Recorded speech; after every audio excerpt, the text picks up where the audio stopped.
अस्सलाम वालेकुम। आज हमारे साथ हैं फैज़ रसूल एडवोकेट साहब और इनसे आज हम बड़ा ही अच्छा एक्सपीरियंस पूछेंगे कि इन्होंने कहाँ से तालीम हासिल की और स्पेशली जिस पॉइंट की तरफ मैं लेके जाना चाह रहा हूँ कि इन्होंने लॉ जब इधर से किया तो ये चले गए थे साउथ कोरिया में। तो उस हवाले से हम आज इनसे क्वेश्चंस करेंगे। सर कैसे हैं आप, ठीक हैं? वालेकुम सलाम, बिस्मिल्लाहिर्रहमानिर्रहीम। मोहम्मद अली साहब, आपको ये ज़रूर कहना चाहिए कि आप मेरे एक इंतहाई अजीज़ दोस्त भी हैं और बड़े अच्छे कोलीग हैं और हमारा एक काफ़ी अरसे से एक अच्छा ताल्लुक भी है और that's how we are living together. Thank you very much जनाब, बहुत शुक्रिया। अच्छा मुझे ये बताएं कि आपने जब लॉ किया तो उसके बाद आप फर्दर स्टडीज़ के लिए साउथ कोरिया गए, ये डिसीजन आपने कैसे लिया?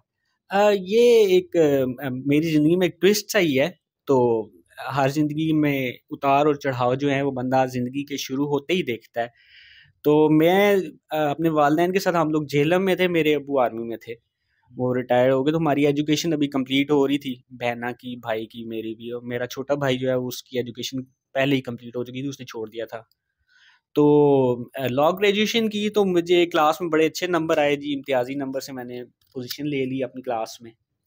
तो अभी कुछ अर्सा पहले मेरी वालदा जो है वो डायलिसिस पे चली गई थी, तो वो दुआ बड़ी करती थी कि अल्लाह ताला की ज़ात इसको कुछ कर दें कि ये बाहर चला जाए या यहाँ पे इसका कोई सेटअप बन जाए। तो मैं तो यही कहता हूँ हर सुनने वाले को कि असल में मैं जो गया था वो मैं खुद नहीं था गया, मेरी अम्मी की दुआ मुझे ले गई थी। ये इसके जो गोल्डन क्रक्स है ना वो मेरी ज़िंदगी में यही है, क्योंकि मैंने दुआ को कबूल होते देखा है। लोग तो समझते हैं कि मैं गया था, मैं कहता हूँ मेरी दुआ अम्मी जी की ना मुझे ले गई थी।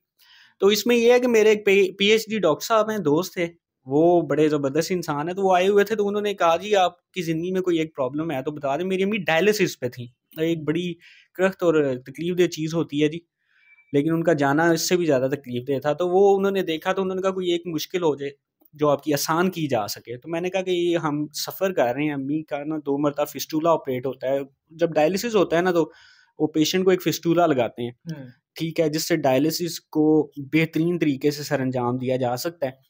तो वो उनका ऑपरेट जो है वो 2 मरतबा नाकाम हो गया था, तो I was unable to do anything. तो मेरा बहुत दिल था कि मैं अल्लाह तबारक व तआला मुझे कोई तौफ़ीक दे, मैं उनके लिए कुछ कर सकूँ। तो एकदम ही वो उसी डायलिसिस के दौरान ही उनकी दुआ कबूल हो गई, क्योंकि वो बैठ के तस्बीह बहुत पढ़ती थी अल्लाह ताला को राज़ी करने के लिए। तो ये इसका रीज़न है। तो इम्तियाज़ी नंबर थे तो उनके डॉक्यूमेंट सबमिट करवाए गए। तो एक स्कॉलरशिप थी, उसमें मेरा नाम आ गया। सही। और स्कॉलरशिप में नाम आने के बाद मुझे एक पैनल ने इंटरव्यू किया। उनका पैनल टीचर्स का होता है। वो आपसे कुछ मुख्तलिफ किस्म के सवालात करते हैं जिससे मुतालिक वो जानते हैं कि आप क्या पढ़ा हुआ है, आप कौन सी ज़ुबान बोल सकते हैं, क्या ज़ुबान समझ सकते हैं, और आया आप इस काबिल हैं कि आप किसी यूनिवर्सिटी में अगर आपको एडमिशन मिले तो आप उसमें studies, further high studies continue कर सकें। इसमें मेरा क्वेश्चन है कि जी। आइट्स वगैरह की ज़रूरत होती है साउथ से हाँ जी। जी, कोरिया जी। जब जाते हैं आप? जी, जी, बिल्कुल। इसमें ऐसा है कि इसमें जो मुख्तलिफ ममालिक हैं, उनकी मुख्तलिफ पॉलिसीज़ हैं और वो पॉलिसीज़ अपने मुल्क की ज़रूरियात और दूसरों को उस ज़रूरियात के ऊपर पूरा उतरने के लिए, जैसे कि आप लॉ में राइट्स और ड्यूटीज़ की बात करते हैं, तो वो इसको कहते हैं कि नीड्स, और उसके ऊपर नीड्स के बाद असेसमेंट, और असेसमेंट के बाद whether you can do it. ठीक है। मतलब आप देखिए अपने मुल्क में बात कर रहे हैं, तो आपकी हर बात कोई ना कोई समझ लेगा। तो वो ये समझना चाह रहे होते हैं कि क्या आप वहाँ पे आके रास्ता पूछ लेंगे, किसी से खाना, पानी, वॉशरूम और इस तरह की दीगर ज़रूरियातें ज़िंदगी के मुतालिक पूछ सकते हैं बेसिकली जो बात कम्युनिकेशन ये है में। कि कम्युनिकेट आप अच्छा कर सकते हैं सोसाइटी में कि नहीं? जी, बिल्कुल, वो ये समझना चाह रहे होते हैं कि आप कम्युनिकेशन ऐसी कर सकें जिससे आप अपनी बात समझा सकें और दूसरों की समझ सकें, और फिर उस करिकुलम को, सिलेबस को लेके वो डिग्री कंप्लीट कर सकें जिसके लिए आप आना चाह रहे हैं। ठीक हो गया। अच्छा मुझे ये बताएँ, चूँकि आप भी लॉ के फ़ील्ड से हैं, मैं भी लॉ के फ़ील्ड से हूँ।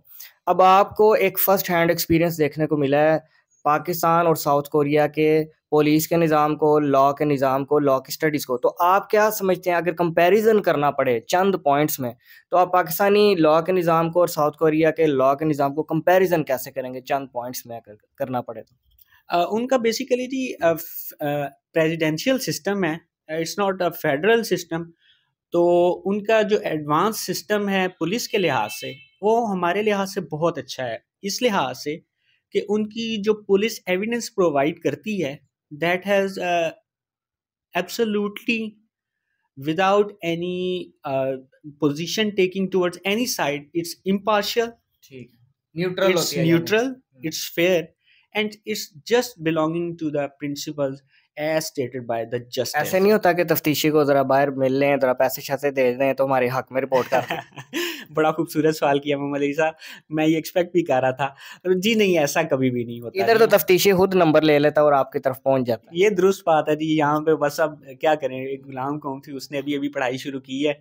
हालाँकि अल्लामा इकबाल और कायद-ए-आज़म ने बड़ा अच्छा ख्वाब और उसकी ताबीर दिखाई है, लेकिन अभी हम उस अभी ख्वाब की पहुँच नहीं शर्मिंदा पाए। ताबीर के पहुँच नहीं पाए, हम बड़ा पीछे हैं, तो हमसे कोई 200 साल तो लाज़मी हाँ, आगे हैं। 200 से भी तो ज़्यादा होंगे। वो यकीन कीजिए वो ऐसा नहीं करते, वो बिल्कुल फेयर रहते हैं, इम्पार्शियल रहते हैं। अगर आपने कोई गलती की है तो उसी के लिहाज से ही वो आपको देखते हैं, वरना नहीं देखते। अच्छा। आप उनकी अच्छाई का इस तरह से अंदाज़ा लगा लें, अगर आपका एक्सीडेंट हो गया, अगर आप वहीं पे खड़े रहेंगे ना, तो वो आपके साथ मज़ीद अच्छाई से पेश आएँगे। लेकिन अगर आप वहाँ पे जानबूझ के अगर आपसे कोई गलती होगी या नहीं भी हुई और आप छोड़ कर चले गए हैं, जो कि हमारे लॉ में भी सेम वही प्रिंसिपल है कि अगर आपसे गलती हुई और आप छोड़ के चले गए तो आप ज़्यादा गुनाहगार तस्वर किए जाते हैं। जज आपको अपनी जजमेंट में उस लिहाज से पनिशमेंट के जो मेजर्स हैं, वो जो उसका क्वांटम ऑफ पनिशमेंट होता है उसको इन्हेंस करते हैं, बढ़ा देते हैं। वो कहते हैं जी गलत किया आपने उसको छोड़ के जी, चले गए। दुरुस्त, आपने गलत किया। तो वहाँ पे भी यही है, वहाँ पे ये देखने को मिला कि अगर आप चीज़ को गलत करके छोड़ के भाग जाते हैं, तो उसको बुरा जानते हैं। अगर आप वहीं पे खड़े रहें, उनको कॉल करें, उनको बताएँ मुझसे गलती हो गई है, मुझसे नुकसान हो गया, तो वो आपको अच्छी नज़र से देखते हैं और अच्छा सलूक करें। अच्छा, आपने उधर क्राइम रेट की क्या सिचुएशन देखी है? क्या स्ट्रीट क्राइम या डकैतियाँ, वारदातें पाकिस्तान के अंदर तो बहुत है। तो साउथ कोरिया में क्या हिसाब है? आया ज़्यादा है या कम है? अब वहाँ पे इंतहाई कम है, बहुत कम है। अच्छा। वहाँ पे आम फरशुदा किस्म के जो पुराने किस्म के चोरी चकारी हो गई या दूसरों को तंग करना कतई ऐसा नहीं है। वहाँ पे आप किसी को ज़बरदस्ती बाजू से पकड़ नहीं सकते, किसी को कुछ कह नहीं सकते। आप मुँह से आप किसी को बुरा भला भी कह लें, इट्स फेयर एंड गुड, ठीक है, वो आपको कुछ नहीं कहेंगे। लेकिन as you are going to handle someone with force, assaulting someone or hurting someone, then you would be having very bad measures stated अच्छा, by their इसमें law. मुझे ये बताइएगा कि ख़वातीन की हरासमेंट के इश्यूज़ से मुतल्लिक आपने क्या देखा है कि आया वहाँ पे ख़वातीन फ्रीली मूव कर सकती हैं सोसाइटी में या उनको भी हरासमेंट के इश्यूज़ हैं जैसे पाकिस्तान के अंदर है? नहीं जी, वहाँ पे ख़वातीन बिल्कुल फ्रीली अपना काम करती हैं। वो ये बड़ा अच्छा रुझान है उनका कि वहाँ पे अक्सर नज़र आया है, पढ़ाई में भी उनका इक्वल रेशियो है। लड़कियाँ भी बहुत ज़्यादा पढ़ रही होती हैं और काम भी इक्वली वहीं पे वही लड़का काम कर रहा है, वहीं पे लड़की भी काम कर रही है, ख़वातीन भी काम कर रही होती है। बल्कि एक आपको मज़े की बात बताऊँ कि मैंने वहाँ पे मेजॉरिटी देखा है कि वहाँ पे मैंने किसी लड़के को बाल काटते नहीं देखा। अच्छा। बाल कटवाने वाली सारी जगह पे लड़कियाँ ही मौजूद थी। तो ये एक ये भी बड़ी एस्टॉनिशिंग बात है। और तरह-तरह की जॉब्स के ऊपर हत्ता कि ट्रक चलाते हुए भी मैंने एक खातून को देखा।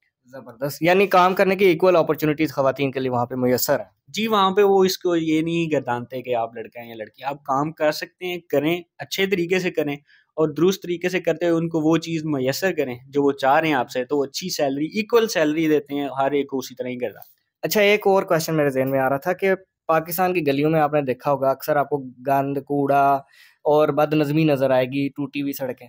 सफाई का वहाँ पे क्या लेवल है? आया वो साफ़ रोड्स हैं उनकी, साफ़ गलियाँ या पाकिस्तान की तरह गंदगी भी है? वहाँ पे 95% से ज़्यादा सफाई मुझे नज़र आई। मैं कहना चाहूँगा 95%? कि वहाँ पे अपने स्कूल में भी वो बच्चों को इतना खूबसूरत पढ़ाते हैं कि वो अपनी ज़िंदगी में कभी भी कार का शीशा नीचे करके, बस से नीचे या कहीं पे भी बेंच पे बैठे हुए भी बैग, शॉपर या बिस्किट का खाली पैक चिप्स का या कोई भी कोल्ड ड्रिंक या कुछ भी टिन वगैरह एटसेट्रा बॉटल कभी भी कहीं पे भी नहीं गिराते। वहाँ पे इतनी स्ट्रिक्ट उनकी अच्छी तालीम और तरबियत की गई है कि वो इसका मुकम्मल ख्याल रखते हैं। वो रैपर को बैग में डालते हैं और स्कूल्स में, यूनिवर्सिटीज़ में बाहर भी बिन्स लगे होते हैं। इसके अलावा उनकी जो मुख्तलिफ शॉप्स हैं, 7-11 हो गया या 24 आवर्स वाली हो गया, इसके अलावा 7 डेज़ हो गया, 7 जो है इसकी एक अलहदा ब्रांच है। इसके अलावा एक दो और भी है, एक वो ग्रीन कलर की, उसका मुझे नेम नहीं इस वक्त याद में आ रहा। तो ये सब उसके ऊपर वो हमेशा स्ट्रिक्टली फॉलो करते हैं। वो कैन्स को दूसरी जगह पे गिराते हैं, वेजिटेबल्स फ्रूट्स टाइप को दूसरी बास्केट में गिराते हैं और गत्ते वगैरह को दूसरी में गिराते हैं। सही हो गया। और वहाँ पे जो सेहत का रुझान है, क्योंकि पाकिस्तान में हमने देखा है कि प्लेग्राउंड्स अब ख़त्म हो गए हैं, आपको कोई जगह खाली मिलती नहीं कि पहले जिस तरीके से लड़के क्रिकेट खेल लिया करते थे, फुटबॉल खेलते थे, हॉकी खेलते थे। हॉकी तो अब सिरे से रही नहीं।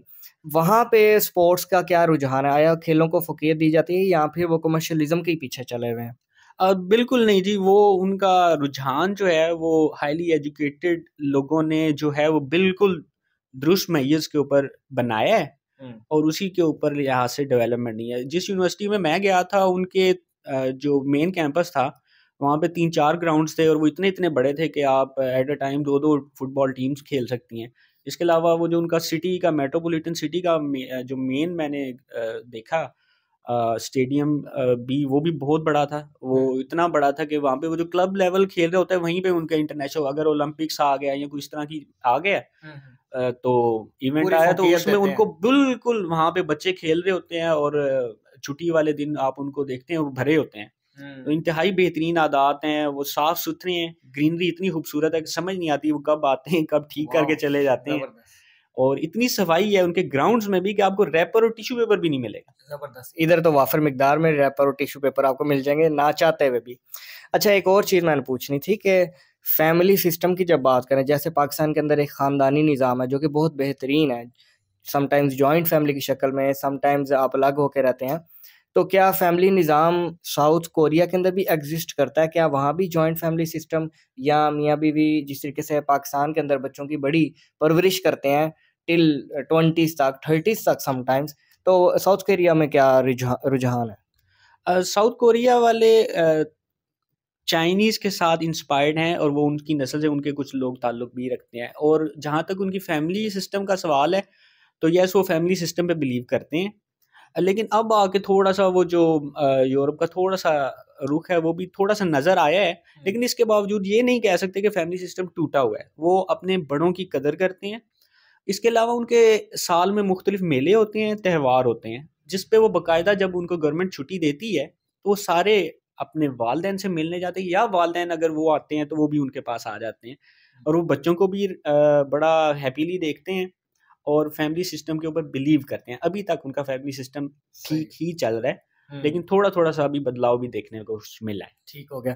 तो पाकिस्तानियों का क्या रुझान है? क्या आपको वहाँ पे पाकिस्तानी नज़र आते हैं बहुत सारे? चाहे वो विज़िट की शक्ल में हों या स्टडी वीज़े पे या वर्क वीज़े पे। आपको क्या नज़र आया रुझान पाकिस्तानियों का उस स्टेट के हवाले से? हाँ जी, कुछ-कुछ जो है रुझान में हमने पाकिस्तानी जो हैं वो देखे ज़्यादा और इंडियंस बड़े कम थे। ना होने के बराबर या बहुत ही कम थे। पाकिस्तानी नज़र आए और वो काम-काज या स्पेशलाइज़्ड जो वीज़ा होता है, वो इसको ई-7 या ई-9 बोलते हैं, उसके ऊपर नज़र आते हैं। सही। उसके लिए मुख्तलिफ इम्तिहान पास करना होता है और क्राइटेरिया पास करना होता है। उसके बाद इसके अलावा उनका बिज़नेस वीज़ा पे भी कुछ लोग नज़र आए, जो बड़ी कामयाबी से और बड़े अ, मेहनत से और बड़े अरसे से वहाँ पे अपनी कोशिश और रोज़गार के लिए सही, जारी सही। रखे हुए हैं काम-काज। ठीक हो गया। और अगर बात करें वर्क अपॉर्च्युनिटीज़ की और सैलरी की, तो पाकिस्तान और साउथ कोरिया में कंपैरिज़न करें तो कितना डिफ़रेंस है? आया वहाँ कम है सैलरी या ज़्यादा है पाकिस्तान के मुकाबले में? क्या इतनी है कि आप अपने घर के हालात पीछे सँवार सकें? हाँ जी, बेहतरीन एक मैं तो उसको यूँ कहूँगा कि बिल्कुल यूरोप के बराबर या कई मर्तबा कई यूरोप के ममालिक में उनसे कम है, जबकि कोरिया इतनी स्ट्रॉन्ग इकोनॉमी है, वो फर्स्ट 10-12 कंट्रीज़ में आता है दुनिया के। हुँ। तो वहाँ पे बेहतरीन सैलरी है और वो यूरोप के कई जो मुल्क हैं जिनको आप बैकवर्ड थोड़ा-सा यूरोप में समझें, जैसे यूक्रेन हो गया या उसके साथ मुल्क 2-3 ममालिक हैं, हंगरी वगैरह, तो उससे सैलरी बहुत अच्छी है वहाँ पे। और लेकिन ये याद रखिए कि अगर वो सैलरी ज़्यादा देते हैं, तो वो काम भी उसी लिहाज से डिमांड करते हैं, हुँ। ठीक है? और वो मेहनत को और मेहनत की कदर करते हैं, रोज़ आने की कदर करते हैं, वक़्त पे आने की कदर करते हैं, ईमानदारी से काम की कदर करते हैं, दूसरे किसी चीज़ की सिफ़ारिश की नहीं करते हैं। ज़बरदस्त। तो क्या जो यूरोप का प्रिंसिपल है कि ज़्यादातर पाकिस्तानी जब जाते हैं यूरोप में कहते हैं कि वहाँ मशीनी ज़िंदगी है, बहुत ज़्यादा काम करना पड़ता है और आप अपना आप भी भूल जाते हैं। क्या आपने ये चीज़ साउथ कोरिया में भी फ़ील की थी कि वहाँ पे मशीनी ज़िंदगी है? एक लिहाज से आप दुरुस्त कह सकते हैं क्योंकि वहाँ पे अगर आप उसको फ़ास्ट लिविंग कहते हैं जब बाज़ मतलब हमारे जो बाहर से दोस्त आते हैं तो उसको कहते हैं, ये टर्म यूज़ करते हैं, तो हम भी इस लिहाज से कह सकते हैं कि वो फ़ास्ट टर्म है क्योंकि आपने वक़्त पे जाना होता है, फिर वक़्त पे ही छुट्टी मिलनी होती है। हुँ। तो एक तो वहाँ पे लैंग्वेज का बैरियर बड़ा ज़्यादा है, तो फिर उसको कह सकते हैं कि आप उसको अकेले तन्हाई भी कुछ लोग फ़ील करते हैं, जिनको ख़ास हुँ। तौर पे आपको पता ना हो कि आपने ज़िंदगी को कैसे बेहतर बनाना है। हुँ। तो बाज़ बंदे उस सर्कल में आ जाते हैं तो वो उसको यस मशीनी ज़िंदगी कहते हैं। क्या वहाँ पे भी आप जिस तरीके पाकिस्तान के अंदर आपको दोस्त इकट्ठे बैठे हुए और सोशल सर्कल एंजॉय करते हुए नज़र आते हैं, इवन ऑफिस में भी आप देखते हैं कि फ़ारग टाइम के अंदर सब इकट्ठे होकर बैठते हैं। क्या साउथ कोरिया में भी ऐसा कोई निज़ाम है जहाँ पे कोई चिल टाइम या कोई एंजॉयमेंट जैसे पाकिस्तानी करते हैं? क्या आपने वहाँ फ़ील की कि वो एग्ज़िस्ट करती है? सवाल ही पैदा नहीं होता। हमारी यूनिवर्सिटी के हेड ऑफ डिपार्टमेंट भी मैंने इनको कभी फ्री बैठे नहीं देखा। तो ये वो खड़े-खड़े अपनी फ़ाइल पकड़ी है, क्लास से जा रहे हैं तो काम कर रहे हैं, वापस आ रहे हैं तो काम कर रहे हैं, क्लास में पढ़ा रहे हैं तो काम कर रहे हैं, ऑफ़िस में बैठे हैं तो काम कर रहे हैं। वो कभी भी अपने स्टाफ को बुलाते नहीं थे ऑफ़िस में, बल्कि खुद उठ के ऑफ़िस में स्टाफ के पास जाते थे और स्टाफ उनके पास ढेर सारी फ़ाइल्स पहले ही पड़ी होती थी, वो भी काम कर रहे होते थे, उनके हेड्स भी काम कर रहे होते थे। तो ऐसा कोई तसव्वुर नहीं है। हाँ, जो चिलिंग का सवाल है, तो ये है कि वीकेंड पे उनको 1 या 2 छुट्टी लाज़मी होती है, तो उसमें वो पूरी तरह से बिल्कुल अपने घर-बार और सब काम-काज को भूल के तो पूरी तरह एन्जॉयमेंट के लिए बाहर जाते हैं। म्यूज़िक एन्जॉय करते हैं या फिर वो टीवी एन्जॉय करते हैं और ख़ास तौर पे बाहर ज़रूर जाते हैं, होटलिंग ज़रूर करते हैं, घूमते-फिरते हैं और बेहतरीन तरीके से एन्जॉय करते हैं। ज़बरदस्त। अच्छा, ये मैंने पिछले दिनों एक वीडियो बनाई थी कि हमारे कुछ जजेस की सीट्स खाली थीं कोर्ट टाइमिंग्स के अंदर। तो मुझे कुछ भाइयों ने ना जो लॉ की फील्ड से हैं क्रिटिसाइज़ किया था कि जजेस भी तो रेस्ट कर सकते हैं, उनका हक है। ये अब आप ये मैंने रिकॉर्ड किया ऑन स्क्रीन, भाई बता रहे हैं कि साउथ कोरिया के अंदर अगर आपके टाइम वर्किंग टाइम है तो उसमें कोई रेस्ट नहीं है। आप ब्रेक में रेस्ट कर सकते हैं या आपके जो मखसूस दिन है जैसे वीकेंड्स, उस पे आप रेस्ट वगैरह कर सकते हैं, आपको सीट्स खाली नहीं मिलेंगी। तो ये हमारे लिए लेसन है। देखें, आपने विज़डम की जो चीज़ है कहीं से भी पिक कर लेनी, चाहे वो उसमें मज़हब भी नहीं आड़े आना चाहिए, रंग नस्ल भी नहीं आनी चाहिए। हमें साउथ कोरिया से सीखना चाहिए कि कैसे वो मेहनत करते हैं। अब चाहे हमारे जजेस इससे सीखें, हमारी आर्मी सीखे, हमारे आम लोग सीखें, हमें उनसे सीखना चाहिए। इसमें कोई शक नहीं है। अगर आपने तरक्की करनी है, तो अगर आपके मुल्क में एटम बम भी फट गया है, तो तब भी आप कर सकते हैं। और अगर आपने नहीं करनी है, तो फिर आप हाथ में हाथ रख के बैठ सकते हैं। कभी रिश्वतस्तानी की तरफ जा सकते हैं, कभी मुख्तलिफ हीले बहाने बना सकते हैं। आप एक दूसरे का हाथ पकड़ के उसको खींचने के बजाय नीचे से उसकी टांग पकड़ के खींच सकते हैं। जब आप ये सोचेंगे कि आपके मुल्क में इस तरह करेंगे, तो आप किसी दूसरे के लिए जब तरक्की नहीं खोलेंगे तो आपके लिए भी नहीं बनेगी। आप ये सोचें अगर कि अमेरिका दुनिया का पहले नंबर पे नेशन है तरक्की याफ्ता के लिहाज से, तो वो आज भी हाथ पकड़ के उसको ऊपर खींचना आप ज़्यादा पसंद करते हैं बजाय नीचे धक्का देने के। इससे हुआ ये कि क्या वहाँ पे काम ख़त्म हो गए, काम-काज, बिज़नेस और प्रोफ़ेशंस ख़त्म हो गए? नहीं, बल्कि उन प्रोफ़ेशंस ने मज़ीद तरक्की की राहें ढूँढी और अपॉर्च्युनिटीज़ दी और उससे ये हुआ कि वो मुल्क सफ़े अव्वल में आ गया। अच्छा, इसमें मैं आपसे एक और क्वेश्चन पूछूंगा कि अगर कोई शख्स फर्दर स्टडीज़ के लिए जाना चाहता है और वो किसी अच्छी कंट्री का इंतखाब करना चाहता है, तो आप क्या उसे साउथ कोरिया रिकमेंड करेंगे या आप उसे यूरोपियन स्टेट्स या अमेरिका की तरफ रिकमेंडेशन करेंगे कि आप उधर जाएं? इसमें जी अप्लाइड साइंसेज़ के लिहाज से अगर आप इंटरेस्टेड हैं और अपने अप्लाइड साइंसेज़ में पढ़ा है, तो आपको चाइना, कोरिया और जापान तीनों वेलकम करेंगे, बशर्ते कि आप उनके यूनिवर्सिटी के और क्राइटेरियाज़ को फुलफ़िल करें और उनके टीचर के पैनल को इंटरव्यू अच्छा-सा दें, अपने डॉक्यूमेंट्स अच्छे प्रिपेयर करें और कुछ ना कुछ इसके आपके अखराजात लाज़मी होंगे। ये नहीं है कि अब ज़िंदगी में अब ये कि मैंने मुफ़्त में जाना है तो सारा कुछ ऐसा नहीं होगा। उस लिहाज से वो इंतहाई अच्छी सूरत हाल में बहुत एडवांस स्टडीज़ कराएँगे, चाहे आप नैनो बायोटेक्नोलॉजी हो या फ़िज़िक्स के डिपार्टमेंट हो, अप्लाइड मैथमेटिक्स हो, केमिस्ट्री हो या मुख्तलिफ़ फ़ील्ड्स हैं जिसमें कंप्यूटर भी शामिल है और टेक्नोलॉजी के लिहाज से A to Z hardware and software में एंड है वो। और अगर आप सोशल साइंसेज़ में कहेंगे, तो येस उनके लिए पीएचडी तक सारी अपॉर्च्युनिटीज़ अवेलेबल हैं। ज़बरदस्त। अच्छा, आपसे इस सिलसिले में, क्योंकि आपने तकरीबन 2 के साल तो वहाँ पे गुज़ारे हैं साउथ कोरिया में। मैंने सिर्फ 6 माह गुज़ारे हैं, जब मेरी वालिदा वफ़ात पा गई थी तो मैं वापस आ गया। ओके, 6 माह का जो आपने टेन्योर लिया, अगर आपसे कोई गाइडेंस चाहे, कोई कंसल्टेशन चाहे, तो क्या आप उसको गाइड करेंगे और कंसल्टेशन प्रोवाइड करेंगे? With of course some charges. Yes जी, ऑब्वियसली अगर मोहम्मद अली साहब उसकी सिफारिश करेंगे तो फिर हम पूरी कोशिश करेंगे। मेरी सब लोगों के लिए सिफारिश है कि सब लोगों को मैं तो कहूँगा कि इनसे कंसल्टेशन लें। ऑफ कोर्स अगर उन्होंने कोई टाइम देना है तो वो कंसल्टेशन चार्जेस उनका राइट बनेगा। तो क्या आप गाइड करेंगे? जी बिल्कुल, इंशाल्लाह गाइड करेंगे। अगर किसी में इतना पोटेंशियल है, वो समझता है कि मैं पढ़ाई कर सकता हूँ और मैं 16-17 आवर्स तक चीज़ें फेस कर सकता हूँ, उसमें खाना पकाना, बनाना, सामान, अपना खुद ख्याल रखना, आना-जाना और ढेर सारी थकन और बड़ी ज़बरदस्त चीज़ें जो आपने ज़िंदगी फेस करनी है, और फिर वहाँ पे जैसे ही आप पहला स्टेप बाहर निकालते हैं ना, तो एक नई दुनिया है, उस नई दुनिया में शदीद तरीन जद्दोजहद है, वो आराम नहीं है। तो be careful what you wish for. हाँ, ये ज़रूर है कि आप कभी ना कभी कामयाब हो जाते हैं अगर आप सिर्फ 5 ईयर्स ही मेहनत कर लें। ठीक हो गया। चलें जी, जो शख्स भी, जो स्टूडेंट या जो भी एस्पायरेंट है कि जाना चाहता है साउथ कोरिया में स्टडीज़ के हवाले से या वर्क के हवाले से, अगर उसे कोई भी क्वेश्चन पूछना है, गाइडेंस चाहिए या डॉक्यूमेंटेशन अप्लाई कैसे करनी है, स्क्रीन पे नंबर दिया हुआ है, आप रब्ता कर सकते हैं। तो अब इजाज़त लेते हैं अपने बहुत ही प्यारे दोस्त से। Thank you very much. Thank you very much जी, फी अमान अल्लाह। ओके जी, अल्लाह हाफ़िज़।